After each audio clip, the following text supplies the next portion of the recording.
நன்றி செலுத்துதல் அப்படிங்கிறது என்னன்னா, நாம் பிறருக்கு நன்றி செலுத்துறதோ இல்லைன்னா இறைவனுக்கு நாம் நன்றி செலுத்துறதோ எதற்காக அப்படின்னா, ஒரு மனிதனுடைய வாழ்க்கையில் ஏதோ ஒரு வகையில் ஒரு மனிதனுக்கு ஒரு திருப்தி என்பது கண்டிப்பாக இருக்கும். அப்போ திருப்தி அடைஞ்சிட்டா நம்ம என்ன செய்ய, மனம் திருப்தி அடைஞ்சிட்டா என்ன செய்யறது அப்படின்னா, நம்மளை அறியாத ஒரு திருப்தி நம்மளுக்கு கிடைக்கும். அப்போ நம்ம என்ன செய்கிறோம், ஒரு மன மகிழ்ச்சி அடைகிறோம், என்ன ஒரு சந்தோஷம் அடைகிறோம், அது ஒரு நிம்மதி, ஒரு அமைதி கண்டிப்பாக நிகழும். ஒரு நடக்காத ஒரு காரியங்கள் நடக்குது அப்படின்னு.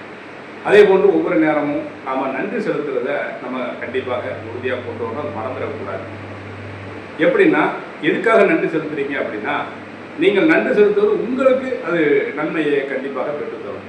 அதே போன்று நமக்கு சில தேவைகளை நமக்கு கொடுக்கக்கூடியவங்க, அது பெற்றோருக்கு நன்றி செலுத்துங்கன்னு சொல்லுவாங்க.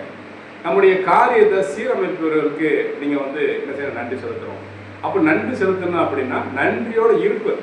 ஒவ்வொரு மனிதனும் என்ன செய்யணும், நடந்த ஒவ்வொரு காரியத்துக்கும் நம்மளுக்கு கிடைக்கக்கூடிய ஒவ்வொரு நிலைப்பாட்டுக்கும் நம்முடைய தேவைகள் நிரப்பமாக நிறைவேறி கொண்டு இருப்பதற்கு நம்ம என்ன செய்யணும், நன்றியோடு நம்ம இருக்கணும். இறைவனுக்காக நன்றியோடு இருக்கணும்.